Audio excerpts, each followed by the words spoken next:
O Justiça em Movimento continua na região de Criciúma, no sul de Santa Catarina. No programa anterior, mostramos a dureza do trabalho nas minas de carvão. Hoje mostraremos uma outra atividade cujo produto está presente na maioria dos lares brasileiros e de quase todo o mundo.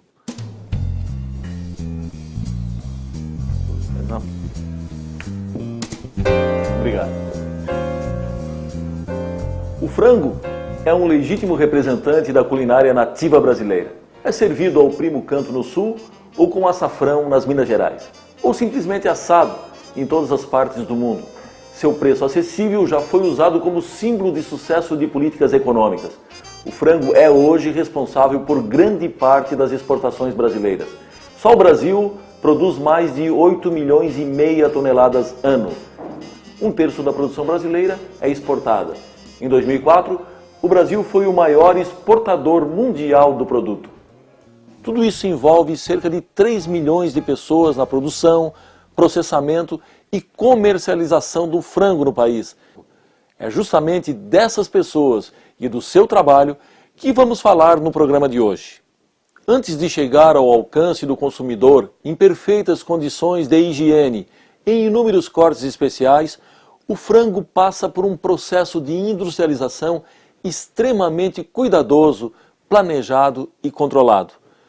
Com todos os avanços da tecnologia dos dias de hoje, ainda não se conseguiu inventar uma máquina ou robô mais eficiente que as mãos humanas para o trabalho de desmonte dos frangos nas agroindústrias avícolas. Em países desenvolvidos, até existem fábricas totalmente automatizadas, mas elas não conseguem garantir perfeição e exatidão nas operações de desmembramento e desossa das aves, por exemplo. Daí a opção dos grandes grupos multinacionais da área pelo Brasil, mesmo dentre os demais países do terceiro mundo que apresentam condições economicamente mais vantajosas, como mão de obra mais barata. No Brasil, além do baixo custo, a qualidade e a produtividade da mão de obra falam mais alto. Mas tudo isso tem um preço alto para a saúde dos trabalhadores. Você não pode, por exemplo, eliminar totalmente o frio, não só o frio ambiente, como o frio da peça que a pessoa manipula. Você não pode eliminar aquele corte, porque ele tem que cortar, porque são processos de desossa, né, do produto. Mas o que é mais grave é a questão da produtividade, da repetitividade, da exigência de fazer um trabalho que já está num ambiente inóspito, né? Com uma série de condições de trabalho ruins, aumentando esse ritmo, uma velocidade muito grande de produção. Aumenta-se, o que se nota é que se aumenta a produção, mas não aumenta o número de pessoas. Não existem pausas entre o trabalho que a pessoa possa parar, descansar e sair do ambiente do trabalho. Existe uma resistência muito grande dessas empresas de adotarem pausas. O nosso setor ali, o peito caía da calha na correia, os homens desossavam na gancheira, que também é um serviço ruim. Aí tinha escolha lá embaixo, tinha as balanças, que era a pauleira, né? Muitas vezes ficava sem rodízio, assim, que eles nem aí para rodízio, né? Tu tinha que aguentar ali 9 horas. Muita gente ficava 9 horas na faca, assim, ó, arrancando pele, porque não é fácil arrancar pele o dia inteiro. E o dia inteiro na faca, e tu na escolha, cansei de ficar lá embaixo na escolha, aquela entrada de ar no meu pescoço, dor na nuca, tem dor na nuca até hoje por causa desse frio aí, ó. As empresas, elas podem produzir, podem ser lucrativas, mas isso não necessariamente precisa ser à custa da saúde do trabalhador, né? Esse é o princípio que rege. As pessoas, em geral, não aguentam muitos anos trabalhando nessa atividade. Mas o que acontece com quem fica? Quem insiste em trabalhar apesar de saber que poderá ter problemas sérios de saúde? Vamos conhecer o caso de uma trabalhadora que ficou 11 anos na mesma atividade e hoje se encontra numa situação dramática e aparentemente sem solução. Há 11 anos atrás a gente desossava para passar na experiência, era 2,5 coxas por minuto, né?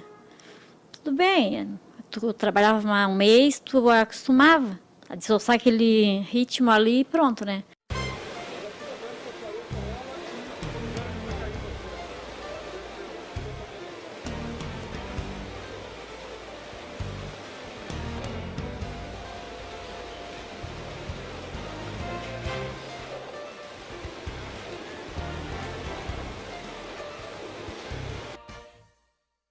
Só porque ao passar dos anos eles foram aumentando a produção e aumentaram 3, 4 anos, eu já estava desossando 4, 5 coxas.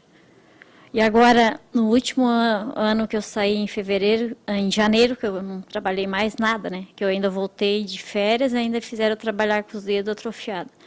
Daí eu voltei a trabalhar, desossava 7 coxas por minuto. Em 11 anos subiu a produção assim, né? Nós temos uma política muito forte de conscientização pela busca da prevenção junto aos trabalhadores, principalmente pelas questões de lesões por esforços repetitivos, que é uma doença que está acarretando muitos trabalhadores lesionados, e, como o caso da Valdirene, né, uma pessoa que está inválida, não é só a única da categoria, nesse processo todo, nós temos duas ou três aposentadorias já por invalidez. Muitas vezes tem fatores biomecânicos no posto de trabalho que são muito importantes, por exemplo, o ritmo de desossa, né? Se o ritmo está muito intenso, se as facas estão bem amoladas ou não, isso pode influenciar muito no esforço do trabalhador, né? Se a postura é uma postura confortável ou não, se eles têm um banquinho para descanso ou não, né? Uma banqueta que não necessariamente o trabalhador precisa ficar sentado, mas pelo menos tem um apoio para o descanso. Daí eu comecei há 5 anos atrás a sentir muito repuxo, dor, de noite assim, eu me acordava desatinada, não podia com o peso do braço, e formigamento, deixava as coisas, a faca, as coisas cair da mão em casa. Daí eu procurei um médico, aí no tempo era médica, era uma doutora, né? Daí ela dizia, isso é dor muscular, isso é... Daí me dava tratamento, eu fazia, melhorava um pouco, voltava de novo. Eles até me encaminhavam com um ortopedista, né, em Criciúma, eu ia, fazia, chegava lá e já sabia tudo que eu tinha, não precisava contar nada, né. Daí fui fazendo tratamento. Daí agora, em novembro do ano passado, eu não aguentei mais. Daí eu olhava de manhã, meu marido disse, os teus dedos estão atrofiados. Eu disse, não. E puxava, e abria e pronto, né. Daí, uma semana eu não consegui mais abrir de manhã. Eles fecharam mesmo, daí eu me desesperei. Daí eu fui no médico, eu ia pegar férias em novembro. Daí assim, eu fui até numa boa. Eu sim pro médico, doutor, eu queria fazer um ultrassom no meu braço, olha aí meus dedos. Não abre mais. Ele ficou assim, meio apavorado. Tá, tudo bem, daí me deu. Daí eu disse, doutor, eu sinto assim como se o meu braço estivesse podre. Que assim, que eu não tenho mais firmeza, cai da mão as coisas, é horrível, formigamento. Daí ele assim, não, tu pega e faz ultrassom. Daí eu fiz, trouxe para ele, já estava de férias, trouxe nas minhas férias, ele olhou para mim e disse assim, Valdirene, teu braço tá podre mesmo. Quando ele disse assim, eu me desesperei, né? Porque eu dizia assim, brincando, né? A história de Valdirene pode ser considerada um caso isolado? Ou as empresas, pressionadas por exigências de um mercado consumidor cada vez mais sofisticado, estão relegando a saúde dos trabalhadores a um segundo plano? No próximo bloco, vamos mostrar o caso de 9 mulheres demitidas por se rebelarem contra as baixas temperaturas do ambiente em que trabalhavam. É logo após o intervalo.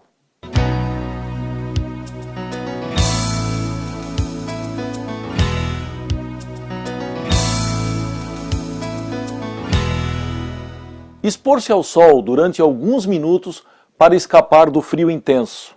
Por causa disso, 9 trabalhadoras foram demitidas de uma empresa do setor agroindustrial. O caso aconteceu em Forquilinha, no sul de Santa Catarina. Eu e a equipe do Justiça em Movimento fomos até lá para conversar com algumas dessas trabalhadoras. A temperatura dentro da fábrica estava em 6 graus, dentro da fábrica. E o produto nesse dia estava de 3 graus, saindo lá de trás, onde sai, vindo na correia, chegando ao ponto de ser cortado a 3,5, mas quando ele caía na correia, de 3 graus. Aí chamamos um encarregado, botou o termômetro e viu que realmente estava 3 graus, ele considerou que estava frio demais. E assim, aí havia dias que nós não aguentava mais, então nós chegava a largar bacias na correia com água quente para cada uma das funcionárias e pondo a mão dentro para esquentar, para poder dar continuação ao produto. Então, assim, devido a isso, nós havíamos se prejudicando cada vez mais, mas nós não tinha como trabalhar se não fizéssemos isso.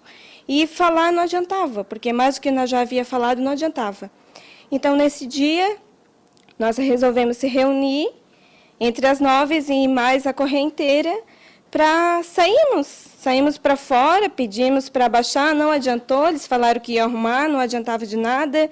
Avisamos encarregado, avisamos apoio de linha, avisamos os ITOs, que todos são responsáveis. Mesmo assim, não adiantou.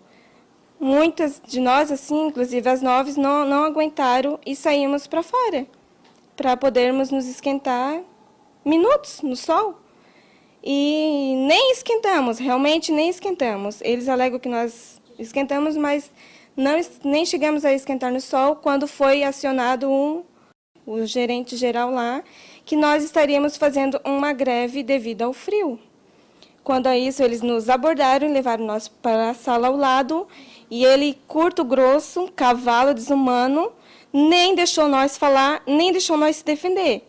Só disse que tudo que nós falássemos naquela hora seria pior para nós. Encaminhou nós para o setor pessoal por justa causa. Aí demitiu nós por justa causa e mandou nós procurar nossos direitos. E estamos até hoje, então, procurando nossos direitos. Essa atitude deles é uma atitude para colocar medo nos demais, nos colegas de vocês, para que outras pessoas não reclamem ou não tomem uma atitude como vocês tomaram? Sim, porque naquela época ali o pessoal estava revoltado e foi feita uma votação, né, secreta do sindicato, e eles tinham votado contra a Seara por causa do frio, que eles também estavam reclamando muito, e teve bastante voto, né, contra a Seara por causa que eles faziam greve por causa do frio, e ele botou medo no pessoal através de nós, porque como ele demitiu por justa causa nós, os outros ficaram com medo, e foi aonde que eles se aquietaram, ficaram com medo de ser demitido também por justa causa. Até no dia ele falou, falamos para ele se ele podia fazer isso aí, né? Botar nós às 9, por justa causa. Ele disse que para ele, o gerente falou que para ele era indiferente. Como ele saía 9 e entrava 9. Para ele não fazia diferença. Ele foi bem grosso mesmo, bem ignorante. Ainda no mesmo dia, o supervisor chegou em mim explicando que não sei aonde, lá fora, um frigorífico lá para o exterior, que o pessoal trabalhava sem luva de lã e era bem pior que nós achava ainda, que estava reclamando ainda, né? Eu acho assim, devido no momento que o trabalhador chega a procurar um serviço, está trabalhando, está disposto a trabalhar. Tu vai trabalhar porque tu precisa, não por um esporte, por um lazer, por nada disso. Tu trabalha porque tu precisa. Frio dói. Oi, como dói. Eu, como era nova, que entrei, 9 meses de empresa, né? Como eu falei para o gerente, ele dizia assim, eu estou saindo aqui traumatizada. É o meu primeiro emprego e traumatizada. Porque eu gostava eu não era nem sócia do sindicato. Eu não era. Porque eu era a favor da empresa. Estava começando agora. Queria começar a minha vida, né? Que eu tinha ficado viúva, tinha 2 filhos pequenos, então eu queria trabalhar. Como eu falei para o gerente, eu não quero ir para a rua. Mas ele fez. Ele disse que tanto fazia tirar 9 e botar 9 no outro dia. E é fácil mesmo. Só porque ele tirou as 9 melhor da correia. Eu tinha 9 meses, mas eu fazia o serviço de uma de 10 que não fazia. Que tinha gente ali com 7, 8 anos de firma, não sabia ir para uma balança, não sabia escolher um peito lá embaixo. E eu fiz, elas estão aí de testemunha como eu faço. Para te ver que eu estou trabalhando em outro frigorífico. Tá? Porque a temperatura é bem melhor. A empresa, no começo, fez de tudo para tentar dizer que não era um acidente de trabalho, né? Daí eles me levaram no médico, os médicos comprovaram, não tinham como provar que não era acidente de trabalho. Daí eles exigiam que eu fosse num psiquiatra. Que o meu problema do braço mais era da minha cabeça. Eu fui no psiquiatra e o psiquiatra deu com os 2 pés neles. Psiquiatra lá, me levaram no psiquiatra em Curitiba e me levaram no psiquiatra em Florianópolis. Aqui de Criciúma mesmo, o psiquiatra perguntou se eles eram loucos. O que é que tinha a ver o meu problema do braço, esse atrofiamento, com a minha cabeça? Nada a ver, eles disseram. Ela podia estar com um trauma muito maior por causa da doença. Só porque eu me apego muito com Deus, né? Tenho muita fé e sei que Ele não vai me abandonar. Mesmo nas situações difíceis que eu estou passando, cada dia que passa é um dia mais difícil que o outro. Esse quadro descrito pela Valdirene, ele é comum em praticamente todas as empresas do ramo, ou seria um caso que só ocorreu na empresa que ela trabalha? É comum, acho que é mais comum do que parece em quase todas as empresas. Logicamente, tem umas que pode ser pior, o tratamento é dado ao trabalhador. Pelo que eu soube, já em várias empresas, é comum que se tenha um descaso pela doença, comum que se diga que é problema a pessoa tem problema psicológico, e, na verdade, o que se sabe é que a pessoa acaba tendo problema psicológico pelo problema que é causado fisiologicamente, ela acaba, coitada, ficando numa situação que tem problema psicológico. É comum que as empresas não reconheçam a doença, né? Então, eu acho que é mais comum, como para todas as empresas, não é um caso isolado, não. Como o Estado deve agir na prevenção desses danos, muitas vezes irreversíveis à saúde dos trabalhadores? A solução seria impor indenizações financeiras mais rigorosas? Confira o que dizem especialistas logo após o intervalo no nosso último bloco.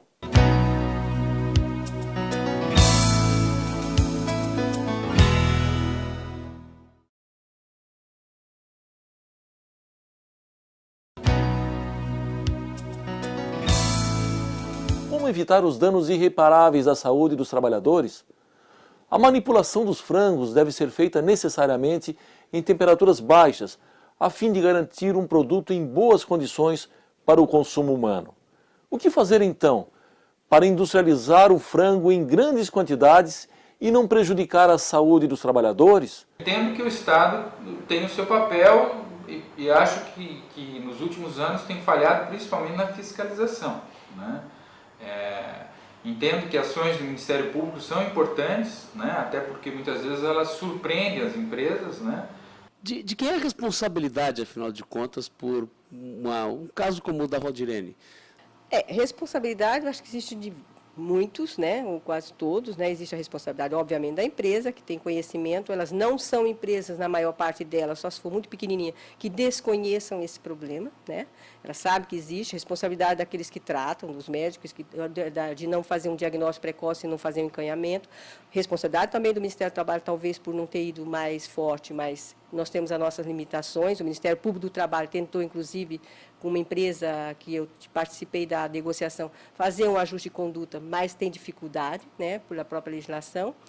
E eu acho que a única forma é realmente transformar isso numa indenização pesada, uma indenização por danos morais, talvez de acordar, não que isso vai resolver, porque isso aí vai levar aos casos extremos, né? Então, para ir para a Justiça do Trabalho, quanto mais você começa a pesar no bolso, isso pode mudar. As nossas multas não são tão altas assim, né? Então, elas talvez não vão inibir uma ação de uma empresa que ganha milhões por uma pequena multa do Ministério do Trabalho, porque também a gente não pode ficar só dedicado a um tipo de setor, né? O próprio Ministério Público do Trabalho também tem as suas dificuldades. Há medidas eficazes que podem ser tomadas. Entretanto, para isso, o trabalho na linha de produção precisa ser alterado, mas as empresas geralmente alegam que seu custo tornaria inviável a produção. Chegam até a ameaçar com o fechamento de fábricas. Constantemente agora na nossa campanha salarial, onde os trabalhadores estavam quase entrando em greve, né? Toda a sociedade se mobilizou, Câmara de Vereadores, Prefeitura, CDL, pressionando o sindicato para que o sindicato aceitasse a proposta da empresa, porque senão a empresa sairia de Forquilinha ia perder muito. E aí eu pergunto, por que essas pessoas, essas entidades, Prefeitura, Câmara de Vereadores, o CDL, não se mobilizam para buscar, né, a manutenção dessa empresa no município, mas também com qualidade de vida, porque essas empresas adoecem o trabalhador e jogam para o poder público pagar, né?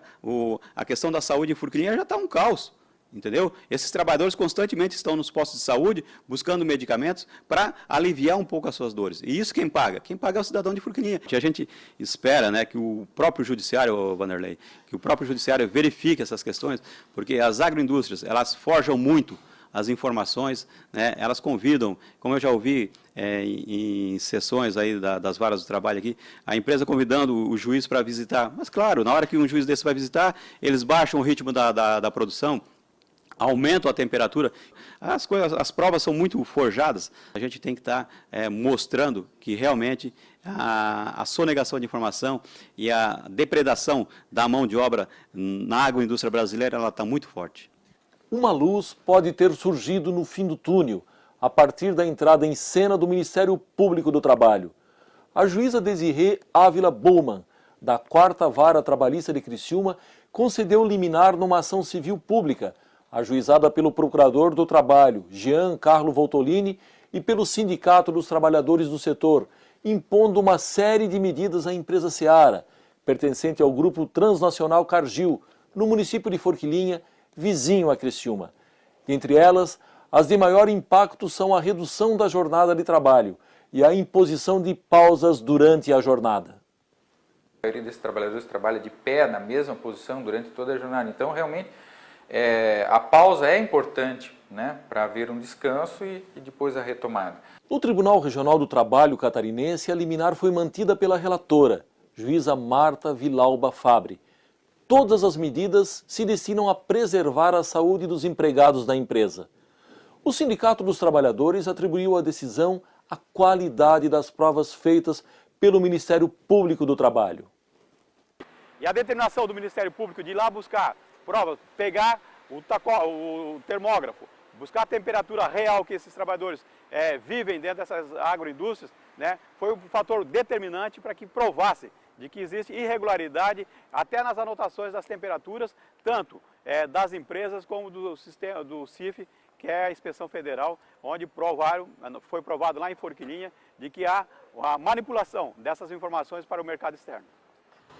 Com certeza, a diminuição da jornada de trabalho é um aspecto que vai contribuir para a preservação da saúde dos trabalhadores. Com a decisão da Justiça do Trabalho, a empresa ficou obrigada também a aceitar atestados dos médicos que atendem os trabalhadores e não apenas os da empresa, e deverá acatar o período de afastamento e o tratamento sugeridos. Deverá também considerar o tempo gasto na troca de roupas e uniformes, como jornada de trabalho efetiva, o que não era feito. Devido às normas sanitárias, esse tempo é considerável na atividade.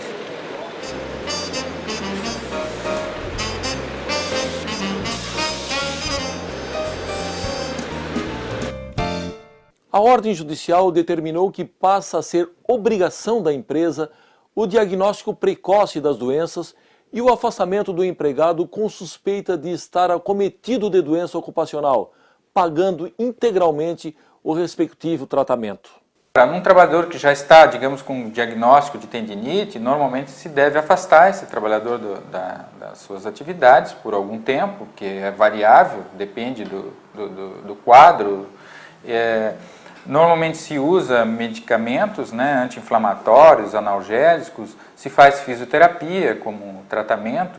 A juíza estabeleceu uma multa de R$100 mil cada vez que uma obrigação seja descumprida.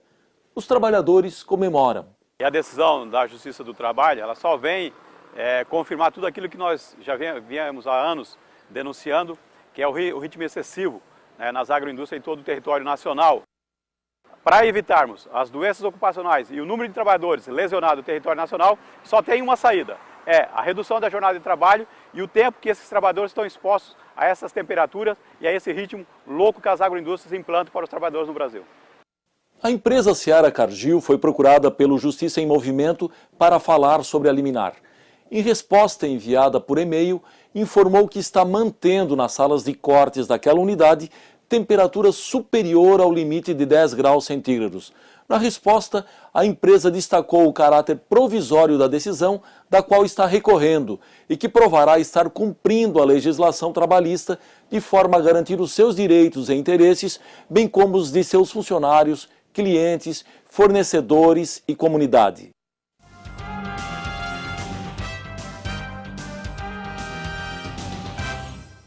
Empresas vivem do lucro.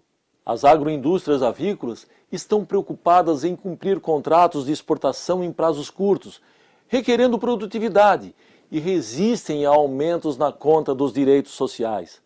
Gastos com medidas preventivas custam dinheiro e mais custos significam menos lucros. Como resolver essa situação? O médico e professor Erval Pina Ribeiro, especializado em saúde do trabalhador, tem uma opinião. Como é que nós vamos deter esse tipo de processo? Eu tenho certeza que a Justiça está fazendo o seu papel, Mas é insuficiente. Nós temos que discutir isso na sociedade. Que sociedade e que custo de crescimento, né, de exportação desse tipo de bem nós estamos ganhando, levando à destruição dessa força de trabalho brasileira, e geralmente jovem, e com um agravante feminina, que é pior ainda, né, diante da própria situação de mulher numa sociedade que é profundamente machista. Enquanto esperamos que essa discussão aconteça, o Justiça em Movimento segue em frente. No próximo programa estaremos em Lages, no Planalto Serrano Catarinense, e vamos falar de um tema bastante polêmico, a terceirização. Até lá!